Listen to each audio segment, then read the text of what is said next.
Toyota Motor Corporation is a Japanese automobile manufacturer founded in 1937. The first export car of this company is to the US in 1957, and until 2008, this company became the largest automobile manufacturer in the world.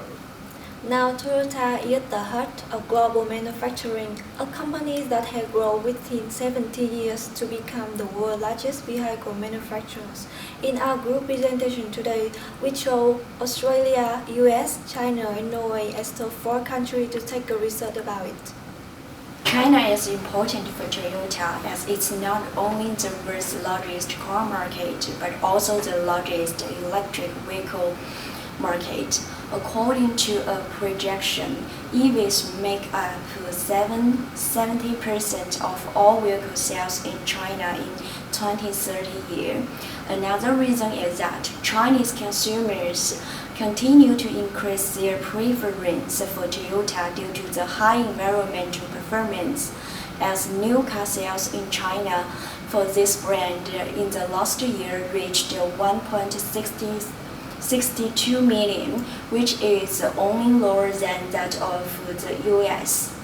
While the figure for other car makers, except Japanese and German brands, have experienced a downward trend. To attract foreign investment, China has officially implemented the Foreign Investment Law, which strengthens the protection of foreign investment and emphasizes the protection of foreign intellectual property rights since the first day of this year. As a representative of the mixed economy, the government has introduced policies to restrict investment in traditional fuel vehicle industry and to promote integration among battery manufacturers in order to stimulate innovation. In terms of GDP, the figure for China is still much higher than other economies, reaching a growth rate of 6%. It's worth noting that this year China will sign the Regional Comprehensive Economic Partnership with 14 other Asian Pacific countries, which is mainly beneficial to business trade, as tariffs on many products are gradually reduced. Despite policy uncertainty and high investment in electric vehicles, Toyota should increase its FDI in China to seize further market share, which can be in the form of cooperation with local companies in the next 5 years. First of all, with fewer subsidies for electric cars, Toyota should focus on cutting production costs to gain a price advantage, especially by working with local battery makers. Besides, considering the prospect of sharing cars, the cooperation with the sharing vehicle platform can enhance the understanding of Chinese consumers for Toyota vehicles to increase revenue and expand the future potential customers. Finally, Toyota may pay attention to internet-connected car technologies to expand its different advantages and to meet the internet needs of Chinese consumers. Justification for picking up Norway is that Norway is politically stable with strong property rights protection and an effective legal system. Also, Norway have not high level of restriction, close to the level of the United States, as the US government report mentions about FDI regulation in Norway. Norway market is the most developed market in the world for electrical cars, with total sales around 40% share of market. Norway Norway's success has one key driver, it's the government. Government offered big subsidies. For example, the progressive tax system. Electrical models are cheaper to buy compared to similar petrol model, even if the import price for electrical model is much higher. This is the main reason why Norwegian electrical car market is so successful compared to any other. The other important factor is that Norway plans to ban new gas ventures by 2025. It's also the government initiative. And the economy of Norway is a developed mixed economy with state ownership in strategic areas. Although sensitive to global business cycles, it has shown gradual growth since the start of industrial era. The country is very wealthy. The reason is because of exports for decades, for the previous decades of oil. Incomes are higher than the rest of Europe, as are the prices. The drawbacks for electric cars market in Norway is that a relatively small population. And perspective for car sales are limited in number, nearly 10% of sales in China. However, the market is larger than Toyota's home country, Japan. It has perspective to company as mature and growing due to relatively good demography in Norway. And other drawbacks is that competition with other companies producing electrical cars is very high in Norway. Toyota didn't even make it in top 10 model sales, which means that other companies dominating the market. Due to further market share growth and gas cars ban in 2025, the situation may change. Material implication for Toyota could be using Norway market as start in premium market European sales. Also, extreme climate testing could help to win on other potential markets. Norway could be using as polygon to test premium best models of future mass market cars of Toyota company and become a base for quickly transferring electric cars countries that care about ecology in the region like Iceland, Netherlands, Holland and Switzerland.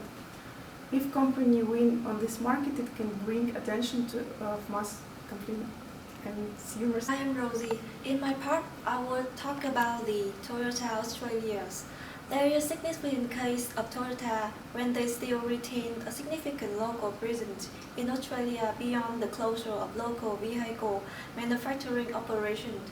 Toyota in Australia is the largest vehicle exporter. Toyota Australia vehicle export now represent 55% of total Australian vehicle export. Toyota export success have been made possible by supportive government policy. Investment is linked to the new motorcycle. Over the past 5 years, from 2002, new investment is currently projected to exceed 900 million. Due to these conditions, I choose Australia as one of the top 4 countries. I will talk about the political and economic factors. There is a number of government policy changes that have a significant impact upon the Australian automotive operating environment. The reduction of tariff from 25% in 1996 to 15% in 2000 on passengers motor vehicle. It could bring the import competition intensify further and a continuation of the long-term decline in domestic passenger vehicle market shares and the removal of 22% motor vehicle wholesale tax and the introduction of the GST at 10% in 2000. It can boost the vehicle affordability in Australia. Moreover, there is the depreciation of Australia's dollar against US dollar and the Japanese yen, and it can support a major push to increase the local content level in Australian produced vehicle and provide opportunity to the domestic sale. And the domestic sale of Australian vehicle have been declining in the face of competitions from the new entrance model, which now make the Australian market one of the most competitive in the world. The challenge for the automotive industry is to continue to expand its export of both vehicle and automotive products The Toyota Australia welcomed the effort of the government to negotiate a free trade agreement such as AFTA CPTPP to improve the market access for Australian automotive products. Hi, I'm Harley. I will analyze about the US market. American is the biggest market of Toyota company. In 2019, Toyota totally sold nearly 2.2 million cars in the US market, and besides that, Toyota has committed their accumulative direct investment in the US roughly $28.4 billion to expand the capacity and the size of some massive factory in the US.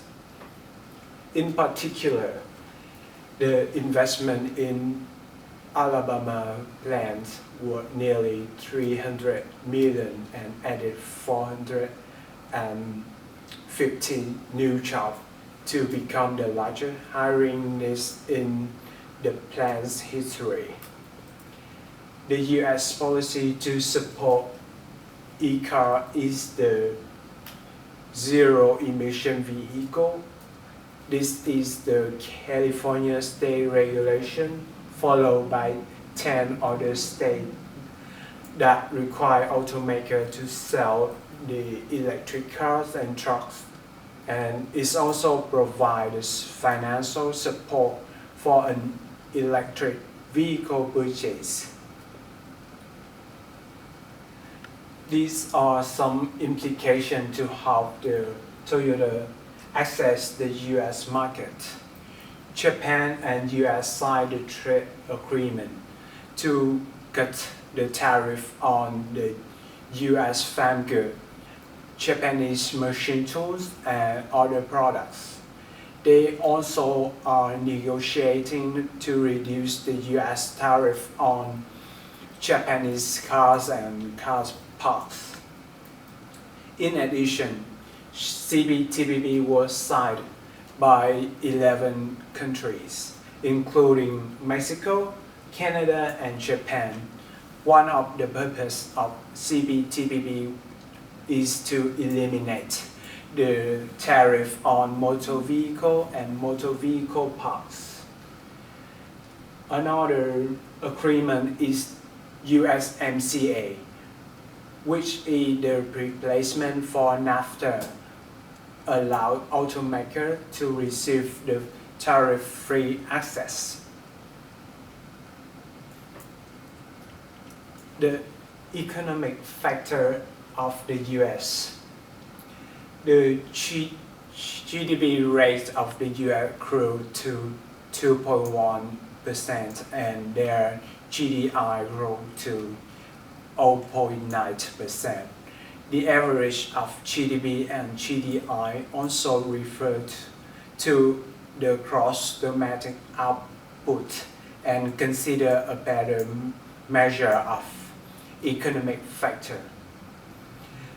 The economic appear to maintain its moderate and economic recession fear has faded. As we can see from the graph on the left, Norway and China lead the global electric vehicle market, and the right graph shows that electric cars will dominate the Norway's market and China will become the largest EVs market. Therefore, Toyota needs to compete for these two markets, selling high-end models in Norway and deploying full category models in China. US growth lagged behind that of China and European Union because of the decrease in fuel prices. So Toyota should maintain the status quo and increase investment as the market matures further. So here we can see US, the graph. In terms of Australia, Toyota needs to reduce investment because of the market capacity is small.